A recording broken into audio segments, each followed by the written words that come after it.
ബഹുമാനപ്പെട്ട യോഗാധ്യക്ഷൻ ഡോക്ടർ പത്മകുമാർ, വേദിയിലും സദസ്സിലുള്ള മറ്റ് വിശിഷ്ട അതിഥികളെ, സഹോദരന്മാരെ, സുഹൃത്തുക്കളെ, ഞാൻ സാധാരണയായി മൈക്കിൽ കൈവച്ചാൽ എന്നെ അറിയുന്ന ആൾക്കാർ നെഞ്ചത്ത് കൈവയ്ക്കും. ഈ ചണ്ടാളെ എപ്പോഴാണ് നിർത്താൻ പോകുന്നത്? ഞാൻ ഏതായാലും ആദ്യമേ തന്നെ ഒരു സൂചന നൽകാം. ഞാൻ സംസാരിക്കാൻ ഉദ്ദേശിച്ചു വന്നത് ഇംഗ്ലീഷിലാണ്. Because the book is in English. I am more at home in English എന്നാണ് ഞാൻ കരുതുന്നത്. ഇവിടെ വന്നിരിക്കുന്ന ബഹുഭൂരിപക്ഷ ആൾക്കാർക്കും ഇംഗ്ലീഷ് മനസ്സിലാകുകയും ചെയ്യും. അതുകൊണ്ടാണ് ഞാൻ ഇംഗ്ലീഷിൽ സംസാരിക്കാമെന്ന് വിചാരിച്ചത്. പക്ഷെ നമ്മുടെ ബഹുമാന്യനായ അധ്യക്ഷൻ ഈ ചടങ്ങിൻ്റെ രൂപവും ഭാവവും കംപ്ലീറ്റ് മാറ്റി. ഇനിയിപ്പോൾ ഞാനതിൽ ഇംഗ്ലീഷിൽ സംസാരിച്ചാൽ അതൊരു മിസ്ഫിറ്റായി. അതുകൊണ്ട് എനിക്കറിയാവുന്ന നിങ്ങൾ ഇഷ്ടപ്പെടുന്ന മലയാളത്തിൽ തന്നെ ഞാൻ സംസാരിക്കാം. ആദ്യമേ പറഞ്ഞേക്കാം, അങ്ങനെ സംസാരിക്കാമെന്ന് പറഞ്ഞാൽ ഒരുപാടൊന്നും സംസാരിക്കാനില്ല, വളരെ ചുരുക്കി പറയാം. എനിക്ക് എത്ര ആലോചിച്ചിട്ട് മനസ്സിലാകാത്ത ഒരു കാര്യം, എന്തുകൊണ്ട് ശ്രീ സഞ്ജീവ് എന്നോട് ഈ കൊടും ക്രൂരത കാണിച്ചത്. ഞാൻ ഇത്തരത്തിലുള്ള ഒരു പുസ്തക പ്രകാശനത്തിന് പോയിട്ടേയില്ല. ഞാൻ ഒരുപാട് പുസ്തകങ്ങൾ രചിച്ചിട്ടുമില്ല. അങ്ങനെ അറിയപ്പെടുന്ന ഒരു വായനക്കാരനുമല്ല. ആകെ കുറച്ച് എഴുതിയിട്ടുള്ളതും വായിച്ചിട്ടുള്ളതും അഗ്രികൾച്ചറിനെ കുറിച്ചും അഗ്രികൾച്ചറൽ എക്സ്റ്റൻഷനെ കുറിച്ചും പിന്നെ ഇപ്പോൾ കുറച്ച് രാഷ്ട്രീയത്തിനെ കുറിച്ചും. അപ്പോൾ എനിക്ക് എത്ര ആലോചിച്ചിട്ട് മനസ്സിലായില്ല. പക്ഷെ എനിക്ക് തോന്നിയത്, ഈ പുസ്തകത്തിനെ ഒന്ന് ഓടിച്ചു നോക്കിയപ്പോൾ എനിക്ക് തോന്നിയത്, ഞാനിവിടെ വന്നില്ലായിരുന്നെങ്കിൽ എൻ്റെ ഒരു സുഹൃത്ത്, അതിനെല്ലാം ഉപരി എൻ്റെ ഒരു വിദ്യാർത്ഥി, എനിക്ക് ഏറ്റവും ഇഷ്ടപ്പെട്ട ഒരു വിദ്യാർത്ഥിയെക്കുറിച്ച് അഗ്രികൾച്ചറിനെ കുറിച്ചോ അഗ്രികൾച്ചറൽ എക്സ്റ്റൻഷനെ കുറിച്ചോ ഒരുപാട് സംസാരിക്കാൻ പറ്റും. പക്ഷെ ഞാൻ അദ്ദേഹത്തിനെ കുറിച്ച് സംസാരിക്കാൻ പോകുന്നത്, അദ്ദേഹം ഈ പുസ്തകത്തിൽ രചിച്ചിട്ടുള്ള ചില പ്രധാനപ്പെട്ട കാര്യങ്ങളെ സംബന്ധിച്ചാണ്.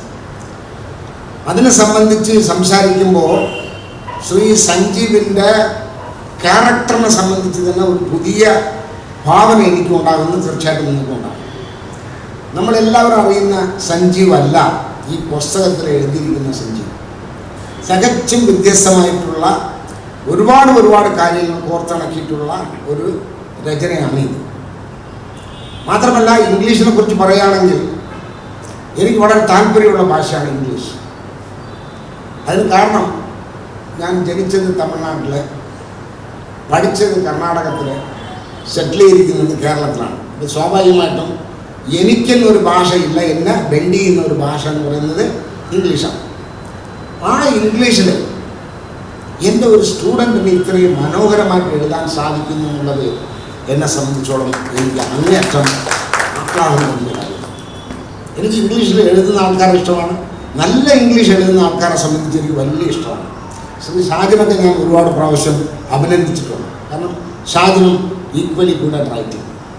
അതിന് ഷാജൻ്റെ ആയിട്ടുള്ള ഒരുപാട് എക്സ്പീരിയൻസ് ഉണ്ട്. ദൂരദർശനിൽ നിന്ന് ഷാജൻ ഇന്ത്യ ഒട്ടാകെ പ്രവർത്തിച്ച ഒരാളാണ്. അതുകൊണ്ട് സ്വാഭാവികമായിട്ടും ഇംഗ്ലീഷിലും മലയാളത്തിലും ഹിന്ദിയിലും ഏത് ഭാഷയിലും വേണമെങ്കിലും പ്രാവീണ്യമുള്ള ഒരാളാണ്. പക്ഷെ സഞ്ജീവ്, ഞാൻ അറിയുന്ന സഞ്ജീവ് ഒരു ചെറിയ വിദ്യാർത്ഥി എന്നുള്ള രീതിയിൽ കാർഷിക കോളേജ് വെള്ളാടിയിൽ പഠിക്കുന്ന സമയം വളരെ അന്നസ്വീകരണം, വളരെ സിമ്പിളാണ്. ഇങ്ങനെ ഒരാൾ ക്ലാസ്സിലുണ്ടെന്നും ആരും അറിയത്തില്ല. എന്നാൽ നേരെ മറിച്ച് ശ്രീ ഷാജൻ ഉള്ളത് അറിയാം. ഷാജൻ അവിടെ ഉണ്ടോ ഇല്ലയോ എന്നുള്ളത് അറിയിച്ചിരിക്കും. എൻ്റെ അടുത്ത് തന്നെ പല കാര്യങ്ങളും ചെവിയിലൊന്ന് പറഞ്ഞിട്ടുണ്ട്, സാർ സൂക്ഷിക്കണം കേട്ടാ. അതൊക്കെ പറയാൻ പോയി കഴിഞ്ഞാൽ എൻ്റെ സർവീസ് ഹിസ്റ്ററി ആയി. പക്ഷേ ശ്രീ സഞ്ജീവ് അന്ന് പഠിക്കുന്ന സമയം വളരെ അന്വേഷിക്കണം. ഇങ്ങനെ ഒരാളുള്ളതോ എന്തെങ്കിലും ഒരു ദോഷം ഉണ്ടാകുമോ നമ്മൾ സ്വപ്നം പോലും കാണത്തില്ല. അങ്ങനെ വളരെ സൈലൻ്റായിട്ട് ഭാഷ. പക്ഷേ MSCക്കാണ് നമ്മൾ കൂടുതൽ അറിയുന്നത്. വെള്ളാണിക്കരയിൽ ഞാനൊരു സ്റ്റിൻഡ് വെള്ളാണിക്കരയിൽ പോയി. അവിടെ പോയപ്പോൾ MSc അഗ്രികൾച്ചറൽ എക്സ്റ്റൻഷൻ എന്നുള്ള രീതിയിൽ 4 സ്റ്റുഡൻസാണ് അപ്പോൾ വന്നത്. അന്ന് ഈ SSS എന്ന് പറയുന്ന 3S വളരെ പോപ്പുലറായിട്ടുള്ള ഒരു റിലേഷനാണ്, സത്യം ശിവം സുന്ദരം. അന്ന് ആ ബാച്ചിൽ എനിക്ക് കിട്ടിയ 4 MSc സ്റ്റുഡൻസും 4S ആണ്. സഞ്ജീവ്, സുധ, ശ്യാമള, ശാന്തി, CU ശാന്തി. ഈ 4 പേരും S എന്നുള്ള രീതിയിൽ മാത്രമല്ല, അപ്പോഴും ശ്രീ സഞ്ജീവ് വളരെ സൈലൻ്റായിട്ട് തന്നെയായിരുന്നു. പക്ഷെ അദ്ദേഹത്തിൻ്റെ പുസ്തകം വായിച്ചു കഴിഞ്ഞപ്പോഴാണ് അദ്ദേഹം വളരെ സൈലൻ്റ് ആണെങ്കിലും അദ്ദേഹത്തിൻ്റെ മനസ്സ് വളരെ വയലൻ്റാണ്. ഒരുപാട് കാര്യങ്ങൾ അതിനകത്ത് എഴുതിയിരിക്കുന്നു, വെട്ടിത്തുറന്ന് എഴുതിയിരിക്കുന്നു. അതും ബഹുമാനപ്പെട്ട അധ്യക്ഷൻ പറഞ്ഞതുപോലെ വളരെ ഷാർപ്പ് ലാംഗ്വേജിലാണ്, കടിച്ചാൽ പൊട്ടാത്ത വാക്കുകളൊക്കെയാണ്. ഞാൻ സാധാരണയായിട്ട് ഉപയോഗിക്കുന്ന ഒരു വാക്ക് കഥാർസിസ് എന്നുള്ള വാക്കാണ്. അതിന് കുറച്ച് സൈക്കോളജിക്കൽ ഇൻ്റർപ്രിട്ടേഷൻ കൂടെ ഉള്ളതാണ്. കാരണം എന്താ വെച്ചാൽ, നമുക്ക് ആരെങ്കിലും ഇഷ്ടമില്ല എന്നുണ്ടെങ്കിൽ നമ്മൾ പ്രയോഗിക്കുന്ന ഒരു സൂത്രപ്പടിയാണ് ഈ കഥാർസിസ് എന്ന് പറയുന്നത്. എന്താണ് കഥാർസിസ് എന്ന് പറഞ്ഞാൽ, നമുക്ക് ഏതെങ്കിലും ഒരു സാറിനെ ഇഷ്ടപ്പെട്ടില്ല, ആരെങ്കിലും നമ്മുടെ സീനിയർ ആയിട്ടുള്ള ഒരു ഓഫീസറിനെ ഇഷ്ടപ്പെട്ടില്ല, നമുക്ക് അയാളുടെ മുമ്പ് നിന്ന് മുഖത്ത് നോക്കി ചീത്ത വിളിക്കാൻ പറ്റത്തില്ല, നമ്മളെ ചീത്ത കയറും. നമ്മൾ എന്ത് ചെയ്യുന്നു പറഞ്ഞാൽ, നമ്മൾ മാത്രമുള്ള സ്ഥലം മിക്കവാറും ബാത്റൂമായി അവിടെ പോയി ഇരുന്നിട്ട് ആ ആളിന് ബാക്കി തോന്നിയ ചീത്ത വിളിക്കും. അങ്ങനെ നമ്മുടെ ടെൻഷൻ ഒരു റിഡക്ഷൻ ഉണ്ടാകും. That process is called as catharsis. ഞാൻ പഠിച്ചിട്ടുള്ള കഥാർസിസ് അതാണ്. അദ്ദേഹത്തിൻ്റെ പുസ്തകത്തിൽ 2 സ്ഥലങ്ങളിൽ കഥാർസിസ് എഴുതിയിരിക്കുകയാണ്. അത് അദ്ദേഹത്തിൻ്റെ അനുഭവത്തിൻ്റെ അടിസ്ഥാനത്തിൽ ഞാൻ ഇപ്പോഴാണ് മനസ്സിലാകുന്നത്.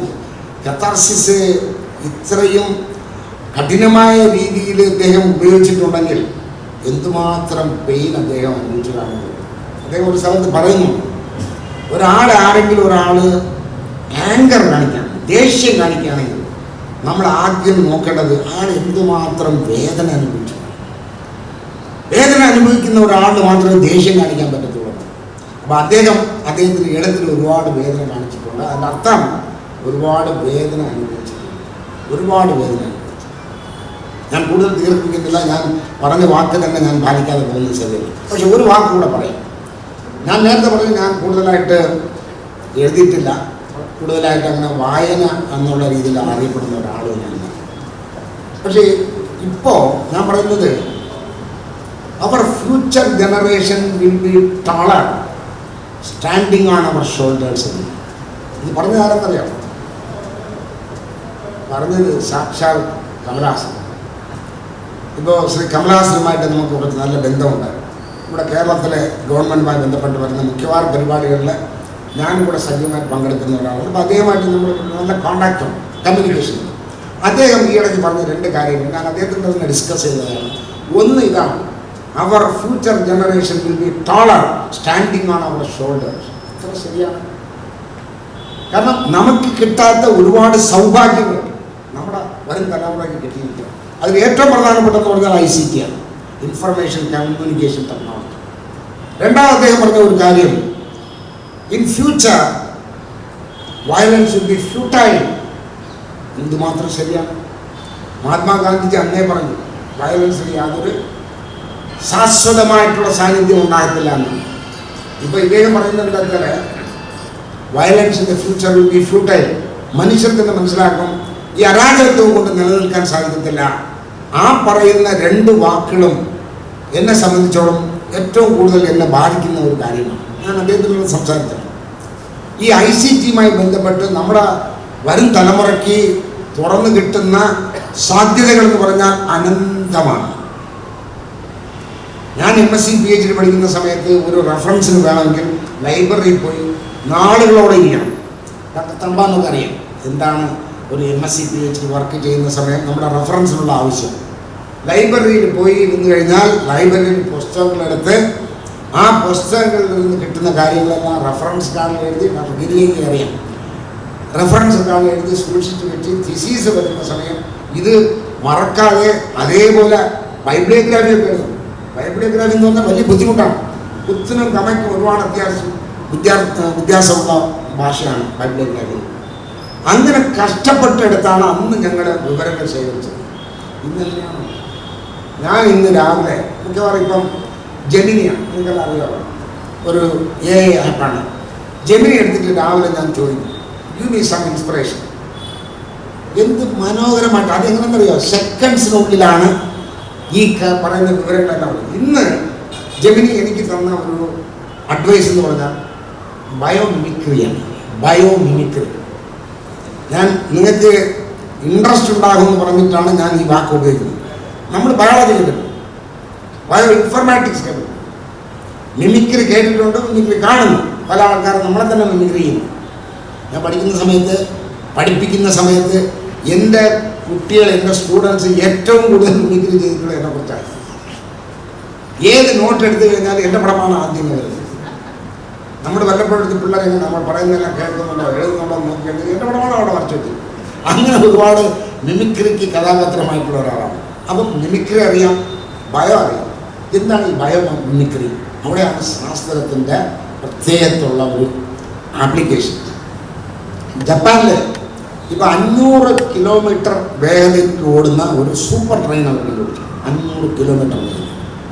അതിനുള്ള ഏറ്റവും വലിയ പ്രശ്നം എന്ന് പറഞ്ഞാൽ ഇത് 500 കിലോമീറ്റർ സ്പീഡിൽ പോകുന്ന ഈ ട്രെയിന് ഒരു ടണലിൽ പോകുന്ന സമയം ഭയങ്കരമായിട്ടുള്ള ശബ്ദമാണ്. ഇത് വലിയ ശബ്ദം എന്ന് പറയുമ്പോൾ അതിനകത്ത് ട്രാവൽ ചെയ്യുന്ന ആൾക്കാർക്ക് വലിയ ഷോക്കായിരിക്കും. എങ്ങനെയാണ് ഇത് മറികടക്കാമെന്ന് പറഞ്ഞ് ഇതിൻ്റെ ഡിസൈനേഴ്സ് ആലോചിച്ചപ്പോൾ അവർ ഉപയോഗിച്ചത് ഈ ബയോമിമിക്രിയാണ്. എന്താണ്? അവർ നോക്കിയപ്പോൾ ഇതേപോലെ വളരെ സ്വിഫ്റ്റായിട്ട് വളരെ ഫാസ്റ്റായിട്ട് മൂവ് ചെയ്യുന്ന ഒരു ബേർഡ് എന്ന് പറഞ്ഞു കഴിഞ്ഞാൽ കിങ്ഫിഷറാണ്. കിങ്ഫിഷർ ഗണനേരത്തിനുള്ളിൽ തന്നെ പോയി ഫ്ലൈറ്റിൽ പോയിട്ട് ഈ ഇവരെ കുത്തിക്കൊണ്ട് വരുന്നതെന്ന് പറഞ്ഞാൽ വളരെ സ്വിഫ്റ്റാണ്. ആ സ്വിഫ്റ്റ്നെസ്സിന് കാരണം എന്തുവാണ്? അതിൻ്റെ ബീക്കാണ്. എന്നാൽ ഈ പ്രേ അതിൻ്റെ അതിന് പിടിക്കാൻ പറ്റുന്നതിന് കാരണം എന്തുവാണ്? ഇത്രയും ഫാസ്റ്റായിട്ട് വന്നാലും അതിൻ്റെ സൗണ്ട് കാണും. കാരണം അതിൻ്റെ ബീക്കിൻ്റെ സ്നൗട്ടിൻ്റെ ഷേപ്പ് അങ്ങനെയാണ്. അപ്പോൾ ആ ഡിസൈനറിന് തോന്നി ഈ തരത്തിലുള്ള ഒരു സ്നൗട്ട് ഈ സൂപ്പർ ഫാസ്റ്റ് ട്രെയിനിന് കൊടുത്താൽ നമ്മുടെ മുമ്പുള്ള വലിയ പ്രശ്നമെന്ന് പറയുന്ന ഈ സൗണ്ട്, ഈ പറയുന്ന ബൂമിങ് സൗണ്ട്, അത് ഒഴിവാക്കാൻ ഈ ഡിസൈൻ നമുക്ക് സാധിക്കും. ഇതാണ് the happy marriage between biology and between. ഞാൻ പറഞ്ഞത് ഇത്തരത്തിലുള്ള ഒരുപാട് സാധ്യതകൾ ഇന്ന് നമ്മുടെ യുവതലമുറയ്ക്ക് മുമ്പ് തുറന്നു കിട്ടുകയാണ്. അങ്ങനെ വരുമ്പോൾ ഒരുപാട് എഴുത്തുകാരുണ്ടാകും, ഒരുപാട് വായനക്കാരുണ്ടാകും. സോഷ്യൽ മീഡിയയുടെ ഇത്രയും വലിയ ഒരു ഭൂമി വന്നതിന് ശേഷം every person who has a mobile phone is a content ക്രിയേറ്ററാണ്. നമ്മൾ സാധാരണ പറയുന്നത് ഫോട്ടോഗ്രാഫറാണ്. Every person who has a mobile phone is a content creator. പ്രത്യേകിച്ച് ശ്രീ രമൺ പ്രശാഷ് അദ്ദേഹം പബ്ലിഷേഴ്സിന് ഞാൻ ഒരു പ്രത്യേക അനുമോദനവും എൻ്റെ ഇഷ്ടമുള്ള ഞാൻ പറയുകയാണ്. കാരണം ഇങ്ങനെയുള്ള ഇവരൊക്കെ പ്രൊഫഷണൽ റൈറ്റേഴ്സാണ്. നമ്മുടെ അധ്യക്ഷൻ പ്രൊഫഷണലായിട്ട് എഴുതുന്നവരുള്ള ഒരുപാട് കാര്യങ്ങൾ പബ്ലിഷ് ചെയ്തിട്ടുള്ളതാണ്. പക്ഷേ ശ്രീ സജീവിനെ പോലുള്ള ആൾക്കാർ ഒരുപാട് എഴുതുന്നവരല്ല. പക്ഷേ ഇങ്ങനെയുള്ള ഹിഡൻ ടാലൻസിനെയൊക്കെ മനസ്സിലാക്കി പ്രോത്സാഹിപ്പിക്കാൻ അങ്ങ് കാണിച്ച സന്മനസ്സിനെ ഞാൻ ഒരു അധ്യാപകൻ എന്നുള്ള രീതിയിൽ, ഈ സമൂഹത്തിൽ ഒരു സാധാരണക്കാരൻ എന്നുള്ള രീതിയിൽ അങ്ങേറ്റം സന്തോഷത്തോടെ ഞാൻ മനസ്സിലാക്കുന്നു. നന്ദി, നമസ്കാരം.